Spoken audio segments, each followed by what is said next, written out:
Hello and welcome to Turn Off, Turn On Ventures. I am here in Sofia in Bulgaria with Nasekomo, which is one of the more well-known agri-food startups here in Bulgaria, and having successfully raised around about a year ago or two. 2 years ago. And very, very thankful that they've opened up their doors for me to visit the facility. You'll get to see some clips of their facility. And I'm here with Xavier to speak about Nasekomo. Welcome. Thank you. Hi, Xavier. Nice to meet you. Nice Very to happy meet to have you here in Sofia. Thank you so much. We always start with a quick introduction to the viewers about the company. So how would you describe Nasekomo? Well, Nasekomo is a company built on the vision that our food system is broken and we need to change something. You know that about 1/3 of the food which is produced worldwide go to waste. 24% of the global greenhouse gas emissions come from the agricultural industry, and yet people are starving.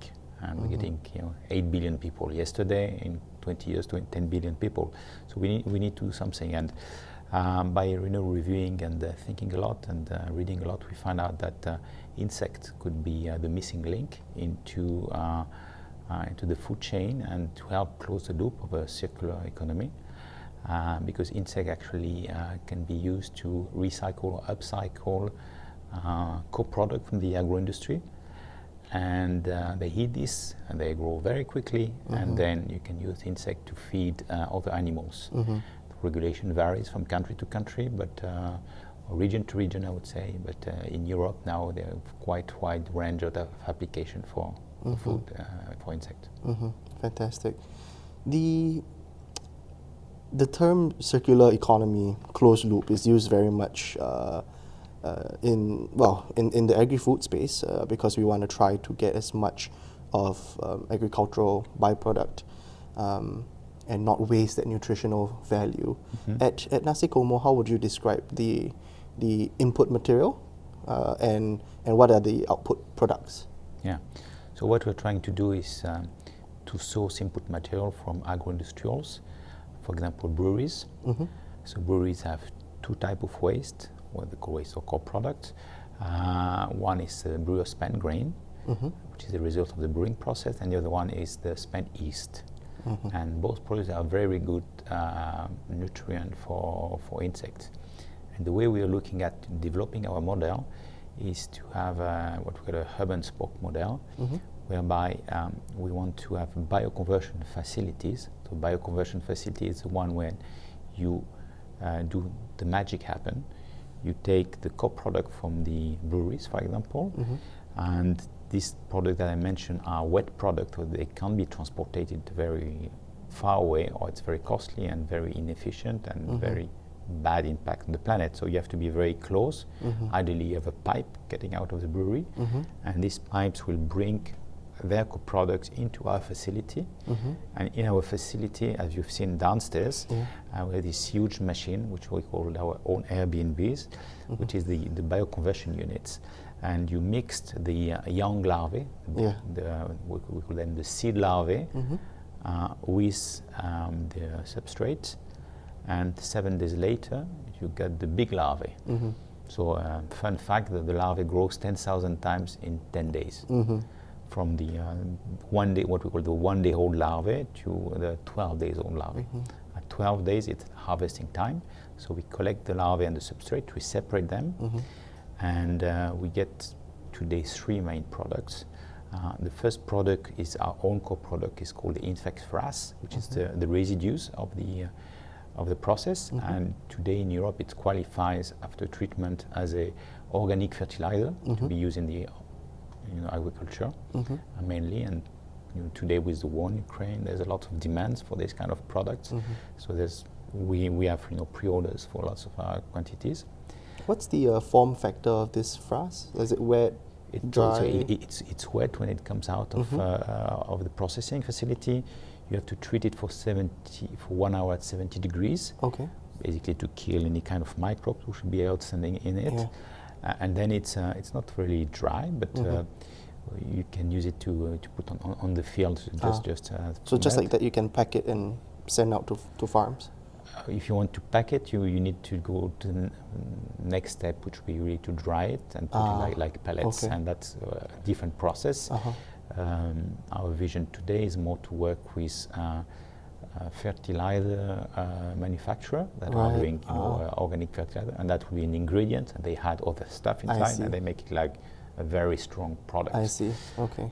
So that's, I would say, our own co-product, and then the main products that comes out are the larvae, the fattened larvae. And so from the fattened larvae, what we do, many options. The very first one is like you can give the live larvae to animals. That's something that exists in some countries. And for example, traditionally the poultry, they go after larvae and after insects in the backyard. So they will be very happy to eat that, and you can use it as bait as well. But traditionally, what we do is that we take this live larvae, we go to a deactivation process, then we dry the larvae. And when we have a dry larvae, the dry larvae can be sold as well as a bird feed, for example. There's a huge demand for that. Or we press the larvae and we extract. We separate the oil from the protein. So we call it a defatted protein meal. That's the main product. And then we have the insect oil, which is the second product. That's where the value is in what we're doing. Amazing. This is there are multiple input products, I presume, not just from breweries. Of course, yes. So breweries is a good example because it's from all the product we've tested, that's kind of the more efficient. But we are also testing maybe 200 different products and recipe. We have a nutritionist team. So what we're doing is building a database of all the core products you can use. You can use product from the beetroot production and transformation. Any product which are from transformation of cereals or rice-based products. The skulk of the rice, for example, you can use. You can use, fruit and vegetable, which are like unsold fruit and vegetables from supermarkets. To some extent, you have to be careful on the variability of what we've got. But we are more focused on agro industries. And the idea that we're working with partners, and if I go one step further in our model, what we're doing today is developing the technological set, and we want to sell this to people that have access or produce this kind of co-product, so they can use our technology to get more value out of this co-product. Because typically, the brewery, for example, depending where they are, but usually they would maybe landfill their co-product or burn them. Zero value, high cost. We said this has value, so give it to use our technology and produce insect protein, which is today in high demand on the market, and this demand will keep growing. I read that Nasekomo was founded 2017. We were talking a bit about your journey on our car ride here. There must be a lot of ups and downs, and this is a question I asked to all founders, whether it's a 3-month journey or a 5 years journey. Let's start with the peaks, the great times. What's one of them? So the 5-year journey is like lots of small 3 months journey. I think the peaks are when you several kind of peaks. One thing is when you discover something, because we do a lot of R&D, and we discover new applications, or we get very positive feedback from our early customers on the product. Yesterday I was talking to a guy, a big pet food company in Europe, and he said, when can you deliver me high volume, because I've tested several insect protein and yours is the best. I said, oh, thank you. I'll put you on the list for the orders very soon. So that's the good things. When you close some funding round, obviously, you convince investor, the money, then the bank account. We've done things.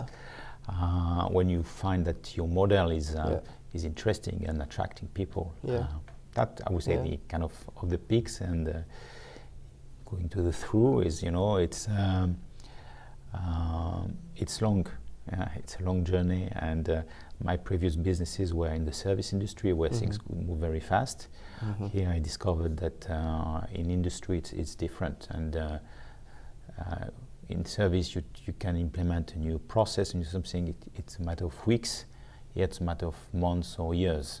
So the scale is very different. So there's frustration, obviously. I think one of the difficulties we're facing is regulation which are not clear, because it's a new industry, and everybody, if you go to administration, that's great, and we ask for some permitting and they don't know how to give permit. Say we cannot not give you permit, but we cannot give you the permit because we don't know where you stand. So the European Union is working on that. The IPF, which is the international platform for insects for food and feed, our lobbying organization is working a lot with the different countries and Europe. So we are progressing, but we have been facing some issues, and all our competitors or partners, I would say, in Europe, so still a small industry, we all face similar things. I wanted to go off track a bit because you were talking about one of the highs being able to close a funding round and getting that opportunity to build what you intend to build for a given runway. The fundraising process is always complex. There's a lot of learning on both sides, a lot of teaching on both sides. Climate hardware is a space that I want to focus in, but as you mentioned, it's a long journey. There's a lot to learn, especially for founders who are more R&D centered or have R&D background. Getting from R&D to that is a different challenge altogether. On the investor side, how would you describe a good investor in this space, or how can investors be better in appreciating this space? Well, it's a new space, and there's a lot of hype on alternative protein, agri-tech for many years. I think investors are not sometimes lack patience, and if we talk, specifically about alternative protein or plant-based meat, if you read the press last week, you say, is plant-based meat dead? People start to invest it for 2 years in a huge amount of money, and they suddenly say, okay, well, it's finished now because the growth rate dropped from 50% to 40% or 20%, whatever. I think we are changing people habits will take time. It's not a 2 year thing, it's a 20, 50 year thing. So it's long shots. And the funds that are investing, I understand very well the way they work. They have their own investment cycle, investment period, and they need to exit at some point. And maybe that's one of the challenges in this, when you're going to industry. It's different from software investing, basically. So you need to have a longer view of what you're doing. And that may be something you need to change in the industry generally. Definitely. This actually blends in very well with the next area I wanted to discuss with you, which is some agreed upon findings or statements that came out from a discussion about 2 months ago in Italy at the event I attended called the Edible Foods Summit, where it's a congregation of agri-food startups, ecosystem participants, some regulators, and investors, of course. And that really is good to hear as well, from the startup perspective, that it's a common message to investors that this space takes time. It takes time to go from a lab-based product to a scaled-up industrial product, and then it takes time to go to market, and then it takes time for consumer sentiment if it ever ends up as a consumer consumed product. On top of that, I think there's this term called valley of death in the industry, whereby once again goes back to going from R&D stage to what you're doing now, building this plant. How are there any tips or advice you can give for the founders who are at that maybe MVP, post MVP, small batch stage to going up? Because how many people in the world can you find that says, I know how to build a factory? It's lots of challenges, of course. One thing is first you need more money than you think, so you always need to be out looking for funding, investors, friends, family, institutional, etc. So you need that, and you need to make sure that people know where you stand, and you need to communicate very well with your investors so that they can really follow you. And I think the biggest challenge starts about that they take some money, they do something, and then we ran out of money. We go back to the investors, and the investors, they forgot about them. If it's a small thing, and we don't know what you're doing, guys. So they have to convince them, and if you keep this good relationship throughout the time, and this communication channel open, then I think it's easier to onboard investors to continue moving forward with you and support you. So I think that's one challenge. The second is the skill set, finding the right people. We're doing something that very few people have done before, especially in the region where we are. We have not done it before either. So, as you say, coming from R&D, we are very good scientists, but never run a factory. They have the idea how it should be done. We're developing technologies. So we're trying to find the right partners. We have companies, special machine design, etc. That to the people and we need to get the right chemistry between these partners and our team. When we get that, then you get some success. But if you don't get that, you just outsource something, it will not work. Yeah. Great. It's a common challenge I think every startup faces, trying to get to scale. And they're so focused on the building out that scale that the whole maintaining communication with your investors is important, because you might go back to them for this continuous support over the years even. That's really good advice. If we could zoom out from Nasekomo and look at the country here in Bulgaria. I'm pretty new here. This is my first time here. It's been 1.5 weeks so far, and meeting a lot of people, learning. How would you, for those who are not here and sort of watching on the screen, how would you describe Bulgaria's startup ecosystem, especially in this climate space? Yes, first, I've been here, I'm from France, but I've been 25 years in the country, so I know pretty well. I've been doing a few startups. What I see first in the ecosystem is they evolve a lot over the years.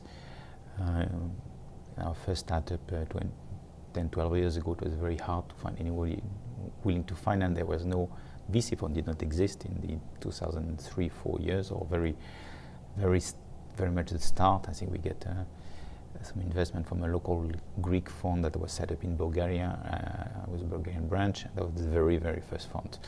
So the ecosystem is quite new. I think it has been quite successfully developed by a few guys, entrepreneurs, VC guys coming from international experience, Bulgarian working abroad and coming to the country saying there's something to be done. The European Union has been very much supportive of that, and the fact that the special program in the European Union where there's the European Investment Fund, which is the LP in most of local funds, and this has helped to kickstart the business. It was an opportunity, and maybe you talk to other guys and you ask them, but the fact that it's a small, poor country, we should not hide this fact, made this first movers in the space very aggressive to get this European money and start the fund, which was not the case in neighboring countries. I see. So if you go to Romania, which is 3 times bigger, a bit more developed country, they are further away from Bulgaria in terms of VC funding. Now they're catching up, but for many years we had Romanian startup funded by Bulgarian fund because they could not find money in Romania, and I think they did not need, or they were not looking that much at the money. So I think there's more and more funds. A few years ago there were just standard kind of VC funds. Now there's early stage, seed, Series A's, etc. And you have private equity funds, buyout fund, etc. We also have funds that start to specialize in certain industries. If we come back to climate and agrotech, etc., I would say it's a bit disappointing that there's not that much focus on this sector. I would say 90% of the investment of the local funds goes to the software industry today. There's a good reputation of software developers in Bulgaria, and we have a few good, we have 2 unicorns now coming this year from the software industry. So for a small country like Bulgaria, it's quite nice. You have Estonia with 25, and they're 4 times smaller than Bulgaria. So, but it's better than Italy, for example, as far as I understand. So that's good solution. That's a good thing. And I think the agri-tech is something that Bulgaria could develop. Climate change issues, I think are not that on the agenda of the politicians, let's put it like this, and obviously not on the politicians, not on the agenda of the government and the agency financing things. This will change, but it's taking time.